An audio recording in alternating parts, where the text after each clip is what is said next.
بسم اللہ الرحمن الرحیم اللہم صلی علی سیدنا و مولانا محمد النبی الامی والہ و صحابہ بارک وسلم صلاۃً و سلاماً علیک یا خالقو یا باریو یا مصورو۔ میں سید نیمی، میں چینل صدا بہار باتیں، اس میں ابھی ڈال رہا ہوں ثانی کے یہ کتاب ہے نا، الہی خیر گردانی بحق امام راضی، الہی خیر گردانی بحق مولانا روم، الہی خیر گردانی بحق مظلف ثانی رضی اللہ تعالیٰ عنہ۔ ابھی مولانا روم کی باتیں چل رہی ہیں ہے نا۔ اسی بیجا طلب کو پورا کرنے کے لیے لوگوں کے اندر جو بیجا طلب ہے، غلط قسم کی باتیں، کچھ لوگ کسی خاص نظریہ حیات و عقیدے سے متعصبانہ طور پر وابستہ ہو جاتے ہیں، غلط لوگوں کی صحبت میں پڑ جاتے ہیں اور اس کو پورا کرنے میں عمر عزیز کو برباد کرتے ہیں۔ اور کچھ لوگ انسانوں ہی کے بنائے ہوئے کچھ اور بتوں، مثلاً وطن پرستی، نسل پرستی، ذات پات، علاقائیت وغیرہ کی پارٹ 42 کی بیجا پرستش میں گم ہو کر سکون حاصل کرنے کی لا حاصل کوشش کرتے ہیں۔ اور سکون کہاں ملے گا؟ نماز میں اور درگاہوں کی حاضری میں، پیر بابا لوگ سب کے پاس ساتھ بیٹھنے میں۔ لیکن جیسا کہ ظاہر ہے کہ ان میں سے کوئی چیز بھی روح انسانی کے اصل کا، جہاں سے کہ روح جدا ہو کر اس دنیا میں آئی ہے، نم البدل نہیں ہو سکتی۔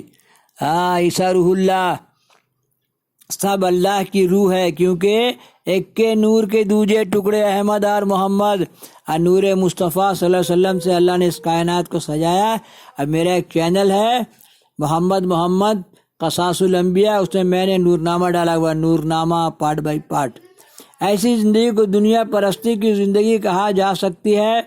ہاں، یہ چیز عارضی طور پر کچھ عرصہ کے لیے جھوٹی تسلی دے سکتی ہے، یا پھر عمر بھر کا فریب بھی ثابت ہو سکتی ہے، لیکن یہ بات ذہن نشین رہے کہ دنیاوی زندگی کے ان مشاغل اور مصروفیات کے پیچھے روح انسانی اپنی گہرائیوں میں اس طرح بیمار، مضطرب اور روتی رہتی ہے۔ حضرت مولانا روم فرماتے ہیں، آدمی میں ایک ایسی چاہ، طلب اور درد ہے کہ اگر اس کو لاکھوں جہانوں کی حکومت مل جائے تب بھی اس کی تسلی نہیں ہوگی، اور اس کو آرام نہیں آئے گا، ہر وقت زیادہ کے لیے فکر مند رہے گا۔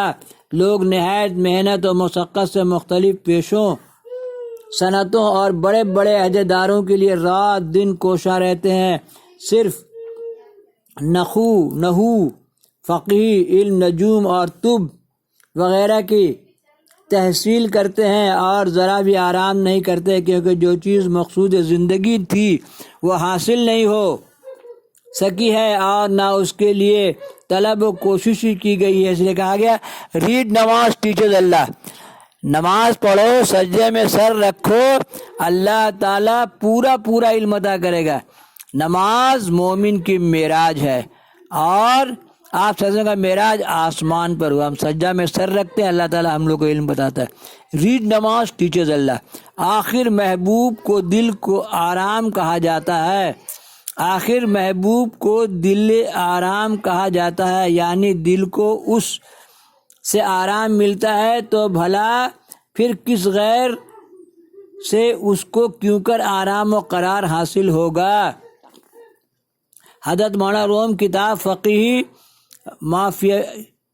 مافیہ فارسی انتشارات امیر کبیر تہران مطبوعہ 1338 ہجری میں 64 مولانا روم صفحہ 64 مولانا روم شری راما کرشنا اردو عماد الحسن MA PhD نئی دہلی صفحہ 32۔